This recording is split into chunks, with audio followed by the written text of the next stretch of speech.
বিসমিল্লাহির রহমানির রহিম।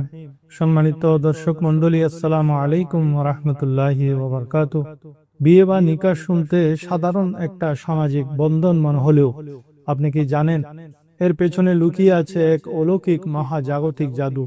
কিভাবে একজন অতি দরিদ্র কপর্দকহীন যুবক স্রেফ একটা বিয়ে করার কারণে মাত্র কয়েকদিনের মাথায় কোটিপতি বা বিশাল ধনী মানুষে রূপান্তরিত হতে পারে। কোন ধরনের বিয়েতে স্বয়ং আল্লাহ তাআলা ধন সম্পদের প্রাচুর্য আর রিজিকের বন্যা বইয়ে দেওয়ার প্রকাশ্য গ্যারান্টি দিয়েছেন। আমাদের সমাজে একটা মস্ত বড় ভুল ধারণা আছে, আগে কেরিয়ার করো, ব্যাংক ব্যালেন্স বানাও, তারপর 30 বা 40 বছর বয়সে গিয়ে বিয়ে করো। কিন্তু আধুনিক দুনিয়ার এই থিওরি মানতে গিয়ে কি আজ আমরা আমাদের যৌবন হারাচ্ছি, পরিবারে অশান্তি ডেকে আনছি, আর প্রতিদিন বাংলাদেশে প্রায় আড়াইশোটিরও বেশি সংসার তালাকের মাধ্যমে চুরমার হয়ে যাচ্ছে। তাহলে অভাব অনটন চিরতরে দূর করতে এবং সংসারে বরকতের জাদু ফুটিয়ে তুলতে ঠিক কত বছর বয়সে এবং কিভাবে বিয়ে করা উচিত? আজ আমরা এমন এক মহান অলির গল্প শোনাবো, যার পায়ের নিচে বনের হিংস্র বাঘ গোলামের মতো বসে থাকতো, আর বিষাক্ত সাপ থাকতো হাতের চাবুক হয়ে।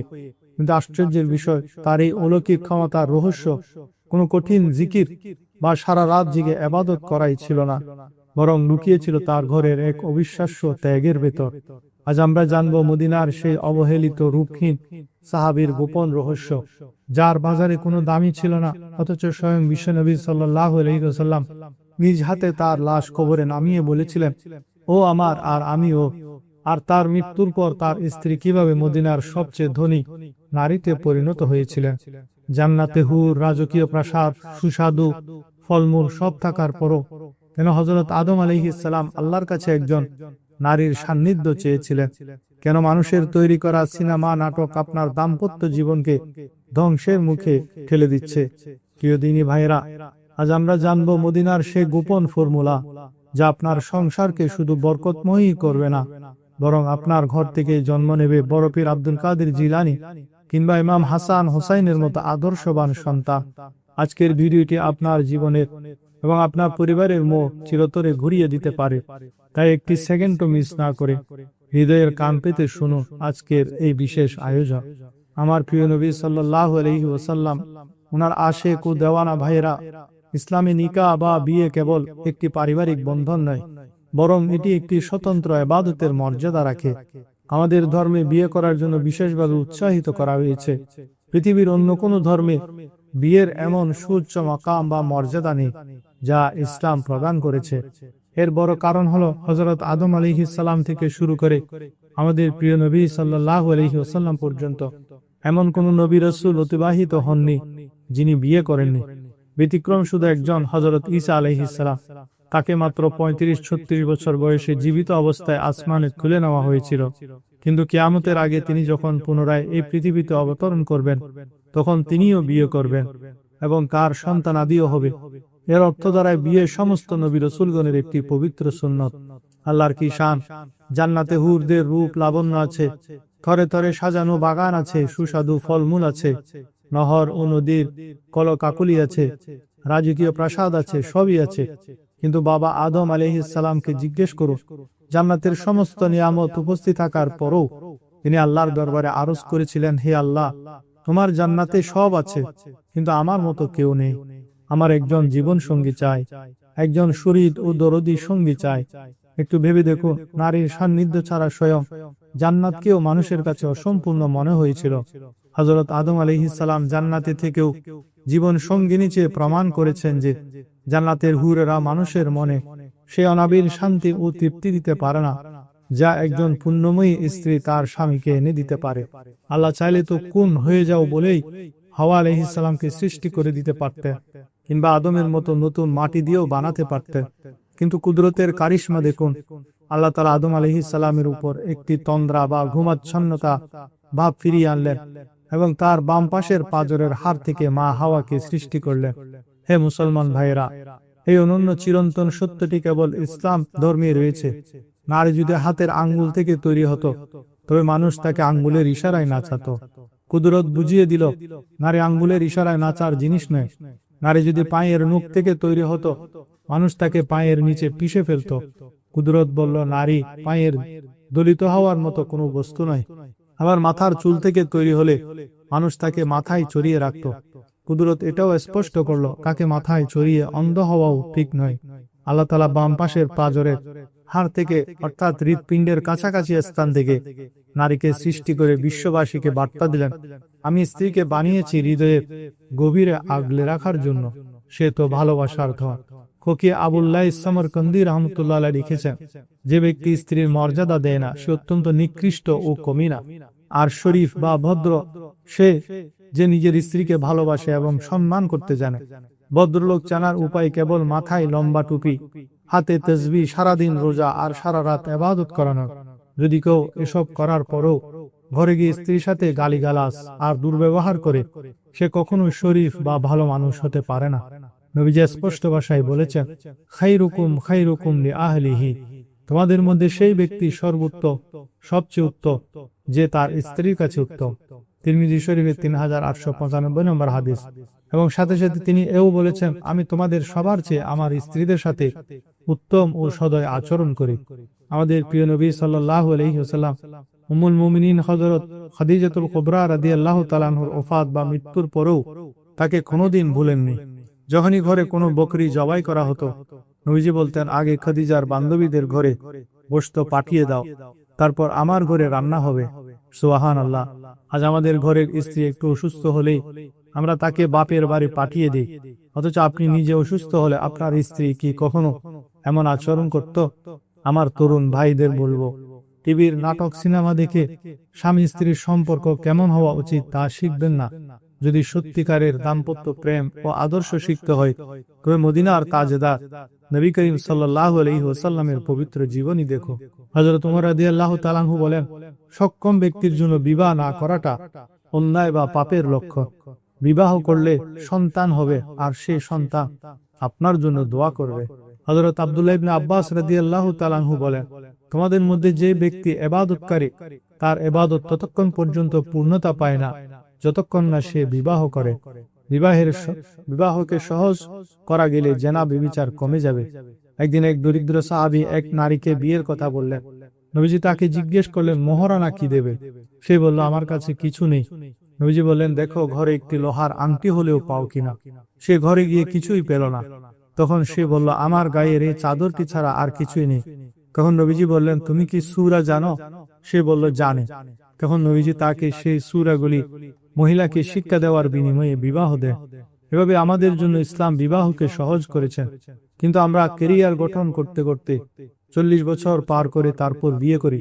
তখন যৌবন থাকে না, সন্তান হয় না, নারীরা অসুখী হয় আর তালাক বাড়তে থাকে। বিবাহের বরকতের বরকতময় হাদিস সমূহ হলো, আল্লাহ রাসূল সাল্লাল্লাহু আলাইহি ওয়াসাল্লাম বলেছেন, ইজা তাযাওয়াজাল আবদু ফাকাদ ইসতাকমালা নিসফাদ দ্বীন। কোন বান্দা যখন বিয়ে করে তখন সে তার ঈমানের অর্ধেক পূর্ণ করে। অতএব বাকি অর্ধেকের জন্য সে যেন আল্লাহকে ভয় করে। এটি বাইহাকি শরীফের হাদিস। আল্লাহ রাসূল আরো ইরশাদ করেন, আন নিকাহু মিন সুন্নতি, বিবাহ আমার সুন্নত। সুতরাং যে ব্যক্তি আমার সুন্নত অনুযায়ী আমল করলো সে আমার দলভুক্ত নয়।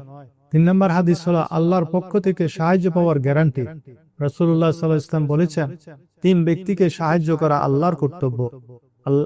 নাম্বার 1 আল্লাহর রাস্তায় জিহাদকারী, নাম্বার 2 ঋণ পরিশোধের ইচ্ছুক চুক্তিভিত্তিক দাস, এবং নাম্বার 3 পবিত্রতা রক্ষার উদ্দেশ্যে বিবাহকারী। 4 নম্বর হাদিস হলো দৃষ্টি ও লজ্জাস্থানের হেফাজত। যুবকদের উদ্দেশ্যে নবীজি বলেছেন, ইয়া মাআশারাশ শাবাব মান ইসতাতাআ মিনকুমুল বাআতা ফালিয়াতাজাওয়াজ। হে যুব সমাজ, তোমাদের মধ্যে যার সামর্থ্য আছে সে যেন বিয়ে করে, কারণ বিয়ে দৃষ্টিকে অবনত রাখে এবং লজ্জাস্থানের হেফাজত করে। 5 নম্বর হলো রাসূল সাল্লাল্লাহু আলাইহি ওয়াসাল্লাম বলেছেন, খায়রু মাতাঈদ দুনিয়া আল মারআতুস সালিহা। গোটা দুনিয়াটাই সম্পদে ভরপুর, আর দুনিয়ার সর্বশ্রেষ্ঠ সম্পদ হলো একজন নেককার স্ত্রী। 6 নম্বর হাদিস হলো আল্লাহ রাসূল সাল্লাল্লাহু আলাইহি ওয়াসাল্লাম বলেছেন, নাযারাল্লাহু ইলাইহিমা নাযরাতার রাহমা। যখন কোনো স্বামী তার স্ত্রী দিকে ভালোবাসার নজরে তাকায় এবং স্ত্রীও তার দিকে তাকায়, তখন আল্লাহ তাআলা তাদের উভয়ের দিকে রহমতের নজরে তাকায়।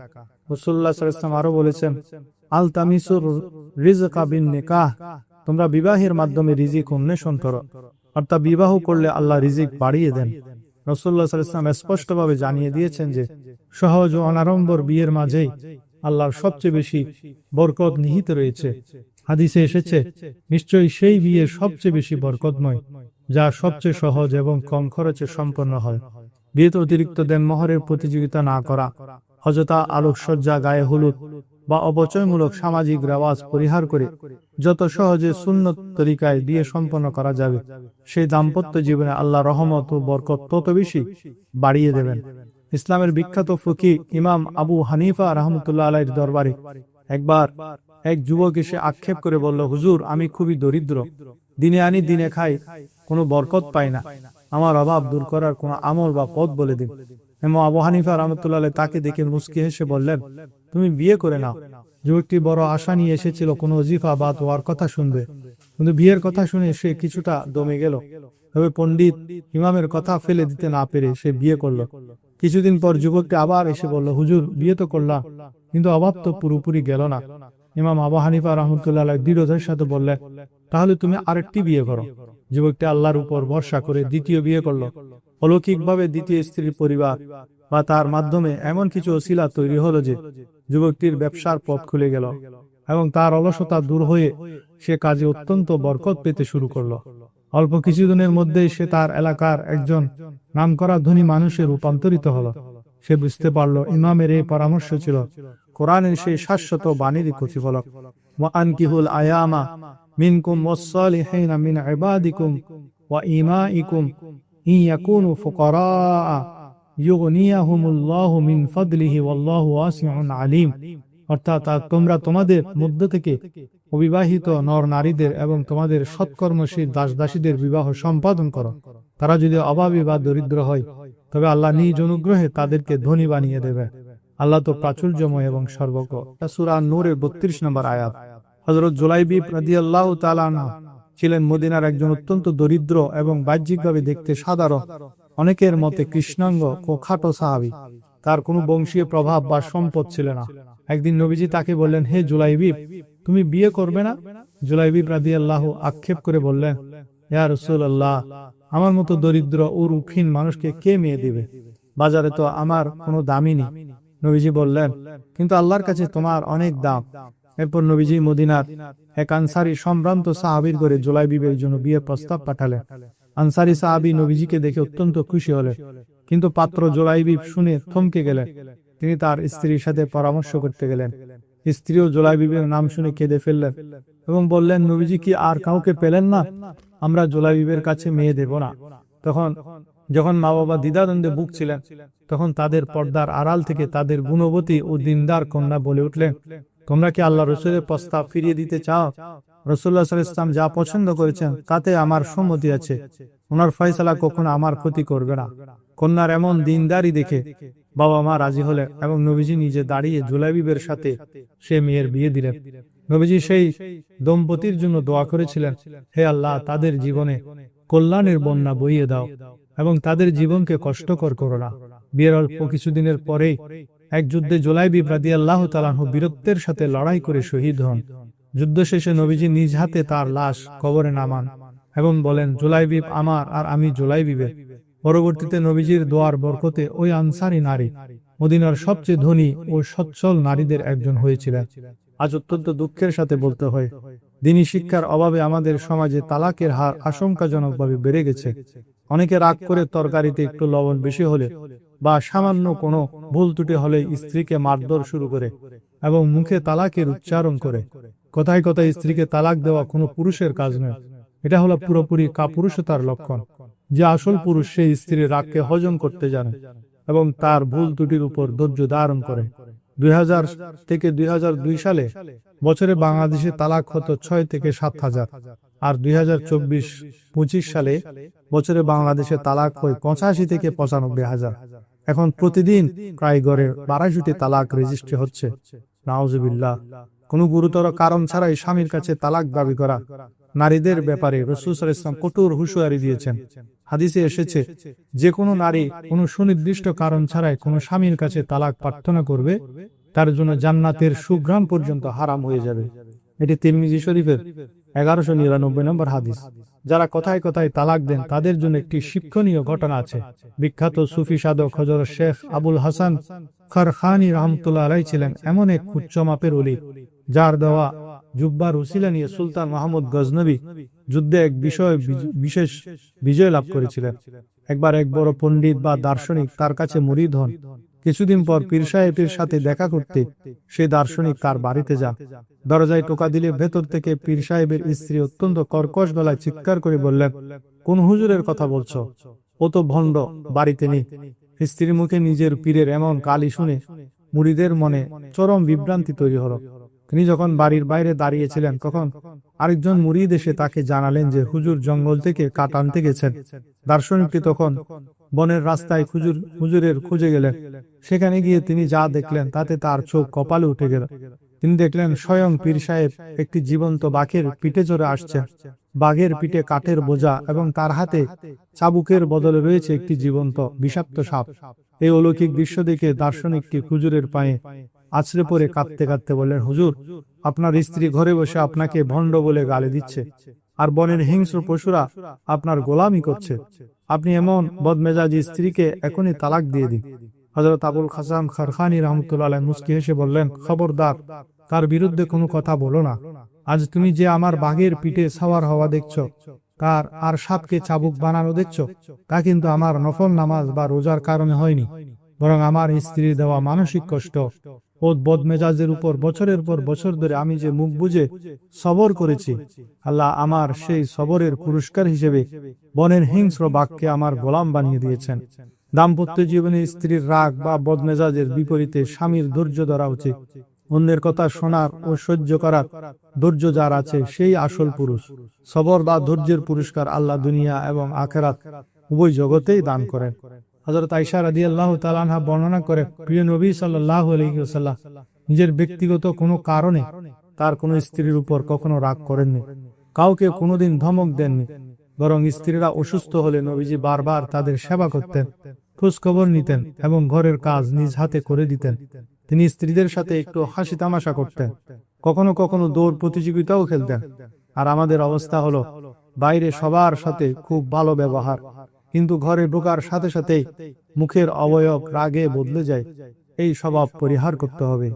আজ মুসলমানরা আফসোস করে বলে, সমাজে কেন এখন আর বড় বড় ওলি আউলিয়া, বড় পীর আব্দুল কাদের জিলানির মতো সন্তান জন্ম নেন না? আল্লাহ তো সব পারেন, কিন্তু আউলিয়াদের জন্ম দিতে হলে মা বাবাকেও তো তেমন হতে হবে। মা যদি পুণ্যবতী আর বাবা যদি নেককার হন, তবে তাদের ঘরে বড় পীর আব্দুল কাদের জিলানির মতো ওলিদের সম্রাটের জন্ম হোক। মা যদি সৈয়দা ফাতেমা রাদিয়াল্লাহু তাআলা আনহার মতো হন, তবে তার কোল আলো করে ইমাম হাসান এবং ইমাম হোসেনের মতো জান্নাতের শাহজাদাদের মতো আদর্শবান সন্তান আসে।